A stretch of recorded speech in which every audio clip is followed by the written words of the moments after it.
ನಮಸ್ಕಾರ. ಮೇಷರಾಶಿಯ ಎಲ್ಲರಿಗೂ ಸ್ವಾಗತ. ಮುಂದಿನ 4 ದಿನಗಳು ಅಂದ್ರೆ ಮಾರ್ಚ್ 7ರಿಂದ 10ರವರೆಗೆ ತಮ್ಮ ಜೀವನದಲ್ಲಿ ಬಹಳ ಮುಖ್ಯವಾದ ಬದಲಾವಣೆಗಳನ್ನು ತರಲಿವೆ. ಗ್ರಹಗಳ ಸ್ಥಿತಿ ಹೇಗಿದೆ, ಅದರಿಂದಾಗುವ ಪರಿಣಾಮಗಳೇನು, ಬನ್ನಿ ಈ ವಿಶೇಷ ವಿಶ್ಲೇಷಣೆಯಲ್ಲಿ ಆಳವಾಗಿ ತಿಳಿದುಕೊಳ್ಳೋಣ. ಓಂ ನಮೋ ಭಗವತೆ ವಾಸುದೇವಾಯ ನಮಃ.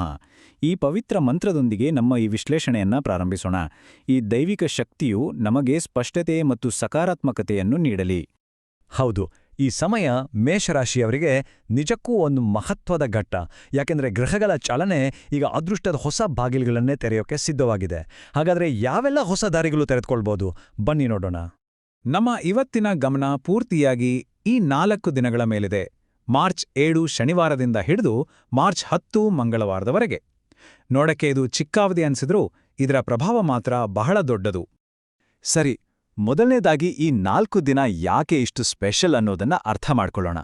ಯಾವೆಲ್ಲ ಗ್ರಹಗಳ ಪ್ರಭಾವ ನಮ್ಮ ಮೇಲಾಗಲಿದೆ, ಬನ್ನಿ ಅದರ ಬಗ್ಗೆ ವಿವರವಾಗಿ ನೋಡೋಣ. ಇಲ್ಲಿ ನೋಡಿ, ಇದೊಂದು ರೀತಿ ಬ್ಯಾಲೆನ್ಸ್ ಮಾಡೋ ಆಟ. ಒಂದು ಕಡೆ ಕುಂಭರಾಶಿಯಲ್ಲಿರುವ ಸೂರ್ಯ ಮಾಡಿದ ಕೆಲಸಕ್ಕೆ ಒಳ್ಳೆ ಹೆಸರು, ಮನ್ನಣೆ ಮತ್ತು ಹೊಸ ಅವಕಾಶಗಳನ್ನು ತಂದುಕೊಡ್ತಾನೆ. ಆದರೆ ಇನ್ನೊಂದು ಕಡೆ ಶನಿಯ ಪ್ರಭಾವದಿಂದ ಕೆಲವು ಸಣ್ಣಪುಟ್ಟ ಪರೀಕ್ಷೆಗಳು, ಅಡೆತಡೆಗಳು ಎದುರಾಗಬಹುದು. ಇದು ನಮ್ಮನ್ನ ಇನ್ನಷ್ಟು ಬಲಶಾಲಿ ಮಾಡೋಕೆಷ್ಟೆ. ಇನ್ನು ಚಂದ್ರನ ಬಗ್ಗೆ ಮಾತಾಡೋದಾದ್ರೆ, ಈ ದಿನಗಳಲ್ಲಿ ಅವನ ಸಂಚಾರದಿಂದ ಮನಸ್ಥಿತಿಯಲ್ಲಿ ಸ್ವಲ್ಪ ಏರಿಳಿತಗಳನ್ನ ಕಾಣಬಹುದು. ಒಂದು ದಿನ ತುಂಬಾ ಖುಷಿಯಾಗಿದ್ರೆ ಮರುದಿನ ಯಾಕೋ ಬೇಜಾರನ್ಸ್ಬಹುದು. ಇದು ಸಹಜ. ಹಾಗಾಗಿ ಇಲ್ಲಿ ನಾವು ಕಲಿಬೇಕಾದ ಮುಖ್ಯ ಪಾಠ ಏನು ಅಂದ್ರೆ, ಯಾವುದೇ ಕಾರಣಕ್ಕೂ ಅವಸರ ಮಾಡಬಾರ್ದು. ಈ ಸಮಯದಲ್ಲಿ ತೆಗೆದುಕೊಳ್ಳೋ ಪ್ರತಿಯೊಂದು ನಿರ್ಧಾರ ಕೂಡ ಭವಿಷ್ಯದ ಮೇಲೆ ದೊಡ್ಡ ಪರಿಣಾಮ ಬೀರುತ್ತೆ. ಸೊ ಯೋಚನೆ ಮಾಡಿ ಮುಂದುವರಿಯಿರಿ. ಸರಿ, ಈಗ 2ನೇ ಭಾಗಕ್ಕೆ ಬರೋಣ. ವೃತ್ತಿ, ವ್ಯಾಪಾರ ಮತ್ತು ಹಣಕಾಸಿನ ವಿಷಯದಲ್ಲಿ ಈ ಗ್ರಹಗಳ ಪ್ರಭಾವ ಹೇಗಿರಲಿದೆ, ಪ್ರೊಫೆಷನಲ್ ಲೈಫ್ನಲ್ಲಿ ಏನೆಲ್ಲ ಬದಲಾವಣೆಗಳನ್ನು ನಿರೀಕ್ಷಿಸಬಹುದು ನೋಡೋಣ ಬನ್ನಿ. ವೃತ್ತಿ ಜೀವನದಲ್ಲಿ ಇದು ತುಂಬಾ ಪಾಸಿಟಿವ್ ಆದ ಸಮಯ. ಇಷ್ಟು ದಿನ ಪಟ್ಟ ಕಷ್ಟಕ್ಕೆ ಈಗ ಪ್ರತಿಫಲ ಸಿಗೋ ಸಾಧ್ಯತೆ ಇದೆ. ಹೊಸ ಜವಾಬ್ದಾರಿಗಳು ಹೆಗಲೇರಬಹುದು. ಅದನ್ನ ಒತ್ತಡ ಅಂದ್ಕೊಳ್ಬೇಡಿ, ಅದು ತಮ್ಮ ಬೆಳವಣಿಗೆಗೆ ಸಿಕ್ಕಿರೋ ಅವಕಾಶ ಅಂದುಕೊಡಿ. ವ್ಯಾಪಾರದಲ್ಲಿ ಕೂಡ ಹೊಸ ಬೆಳವಣಿಗೆಗಳನ್ನು ನೋಡಬಹುದು. ಹಣಕಾಸಿನ ವಿಷಯಕ್ಕೆ ಬಂದ್ರೆ ಇಲ್ಲೊಂದು ಇಂಟ್ರೆಸ್ಟಿಂಗ್ ವಿಷಯ ಇದೆ. ಒಂದು ಕಡೆ ಬರಬೇಕಾಗಿದ್ದ ಹಣ ಕೈ ಸೇರಿ ನಿರಾಳತೆ ಸಿಗ್ಬೋದು. ಅದೇ ಸಮಯದಲ್ಲಿ ಕುಟುಂಬಕ್ಕಾಗಿ ಅಥವಾ ಅನಿರೀಕ್ಷಿತವಾಗಿ ಖರ್ಚು ಕೂಡ ಹೆಚ್ಚಾಗ್ಬೋದು. ಹಾಗಾಗಿ ಹಣದ ನಿರ್ವಹಣೆಯಲ್ಲಿ ಸ್ವಲ್ಪ ಜಾಗ್ರತೆ ಇರಲಿ. ಇನ್ನೊಂದು ಮುಖ್ಯವಾದ ವಿಷಯ ಅಂದ್ರೆ, ಯಾವುದೇ ಹೊಸ ಹೂಡಿಕೆ ಮಾಡೋ ಯೋಚನೆ ಇದ್ರೆ ಅವಸರ ಪಡಬೇಡಿ. ಸರಿಯಾಗಿ ತಿಳಿದಿರೋರ ಹತ್ರ ಅಂದ್ರೆ ತಜ್ಞರ ಹತ್ರ ಸಲಹೆ ಕೇಳಿ ಮುಂದುವರಿಯೋದು ತುಂಬಾನೇ ಒಳ್ಳೆಯದು. ವೃತ್ತಿ ಜೀವನದ ನಂತರ ಈಗ ನಮ್ಮ ಗಮನವನ್ನ ಸ್ವಲ್ಪ ವೈಯಕ್ತಿಕ ಜೀವನದ ಕಡೆಗೆ ಹರಿಸೋಣ. ಈ 3ನೇ ವಿಭಾಗದಲ್ಲಿ ಕುಟುಂಬ, ಪ್ರೀತಿ, ಪ್ರೇಮ ಮತ್ತೆ ಸಂಬಂಧಗಳ ಮೇಲೆ ಈ ಗ್ರಹಗಳ ಪ್ರಭಾವ ಹೇಗಿರುತ್ತೆ ಅಂತ ನೋಡೋಣ. ಕೌಟುಂಬಿಕ ಜೀವನದಲ್ಲಿ ಉತ್ತಮ ವಾತಾವರಣ ಇರುತ್ತೆ. ಕುಟುಂಬದವರ ಜೊತೆ ಸಮಯ ಕಳೆಯುವುದರಿಂದ ಮನಸ್ಸಿಗೆ ಶಾಂತಿ ಸಿಗುತ್ತೆ. ಒಂದು ವೇಳೆ ಸಣ್ಣ ಪುಟ್ಟ ಮನಸ್ತಾಪಗಳಿದ್ರೆ ಅದನ್ನ ಮಾತುಕತೆ ಮೂಲಕ ಬಗೆಹರಿಸಿಕೊಳ್ಳಕ್ಕೆ ಇದು ಸಕಾಲ. ತಾಳ್ಮೆಯಲ್ಲಿ ಬಹಳ ಮುಖ್ಯ. ಇನ್ನು ಪ್ರೀತಿ ಪ್ರೇಮದ ವಿಚಾರಕ್ಕೆ ಬಂದ್ರೆ, ಈ ಸಮಯದಲ್ಲಿ ಭಾವನೆಗಳ ಅಲೆ ಸ್ವಲ್ಪ ಜೋರಾಗೇ ಇರ್ಬೋದು. ಹಾಗಾದ್ರೆ ಈ ಎಮೋಷನಲ್ ಅಪ್ಸ್ ಅಂಡ್ ಡೌನ್ಸ್ನ ನಿಭಾಯಿಸೋದು ಹೇಗೆ? ಒಂದು ಗಟ್ಟಿಯಾದ ಸಂಬಂಧವನ್ನ ಉಳಿಸ್ಕೊಳ್ಳೋಕ್ಕೆ ಇಲ್ಲಿದೆ ನೋಡಿ ಕೆಲವು ಸರಳ ಉಪಾಯಗಳು. ಮೊದಲು ನಮ್ಮ ಭಾವನೆಗಳನ್ನ ನಾವು ಅರ್ಥ ಮಾಡ್ಕೋಬೇಕು. ಆಮೇಲೆ ಸಂಗಾತಿ ಜೊತೆ ತಾಳ್ಮೆಯಿಂದ ಮಾತಾಡಬೇಕು. ಅವರ ಮಾತನ್ನ ಪೂರ್ತಿಯಾಗಿ ಕೇಳಿಸ್ಕೋಬೇಕು.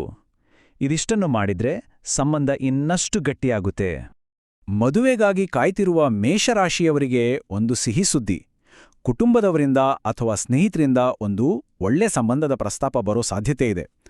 ಆದರೂ ಅಂತಿಮ ನಿರ್ಧಾರ ತಗೊಳ್ಳೋ ಮುಂಚೆ ಕೂಲಂಕಷವಾಗಿ ಯೋಚಿಸಿ. ಈಗ 4ನೇ ವಿಭಾಗಕ್ಕೆ ಬರೋಣ. ಇಲ್ಲಿ ನಾವು ವೈಯಕ್ತಿಕ ಯೋಗಕ್ಷೇಮದ ಬಗ್ಗೆ ಮಾತಾಡೋಣ. ಅಂದ್ರೆ ಆರೋಗ್ಯ, ವೈಯಕ್ತಿಕ ಬೆಳವಣಿಗೆ ಮತ್ತು ವಿದ್ಯಾರ್ಥಿಗಳ ವಿದ್ಯಾಭ್ಯಾಸದ ಮೇಲೆ ಗ್ರಹಗಳ ಪ್ರಭಾವ ಹೇಗಿದೆ ಅಂತ ನೋಡೋಣ. ನೋಡಿ, ಆರೋಗ್ಯವಾಗಿರಲು ಈ 4 ವಿಷಯಗಳು ಬಹಳ ಮುಖ್ಯ. ಮೊದಲನೇದಾಗಿ ಸಾಕಷ್ಟು ವಿಶ್ರಾಂತಿ.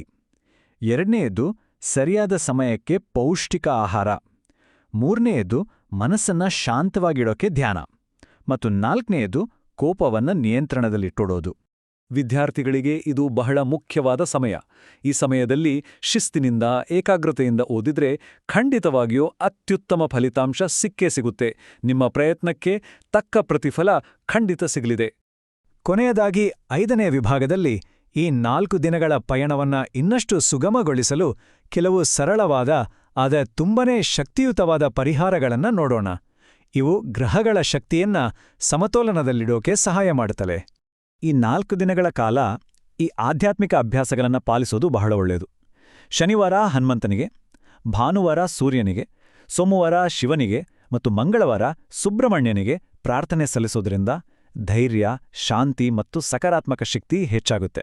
ಈ ವಿಶ್ಲೇಷಣೆಯ ಕೊನೆಯಲ್ಲಿ ಒಂದು ಮಾತನ್ನ ನೆನ್ಪಿಡಿ. ನಮ್ಮ ಜೀವನದಲ್ಲಿ ಬರುವ ಪ್ರತಿಯೊಂದು ಅನುಭವ, ಅದು ಒಳ್ಳೆಯದೇ ಇರಲಿ ಅಥವಾ ಕಷ್ಟದ್ದೇ ಇರಲಿ, ಅದೆಲ್ಲವೂ ನಮ್ಮನ್ನ ಇನ್ನಷ್ಟು ಗಟ್ಟಿಗೊಳಿಸೋಕೆ ಬರುವ ಪಾಠಗಳಷ್ಟೇ. ಮತ್ತು ಈ ಒಂದು ಅದ್ಭುತ ಮಾತಿನೊಂದಿಗೆ ಈ ವಿವರಣೆಯನ್ನು ಮುಗಿಸೋಣ.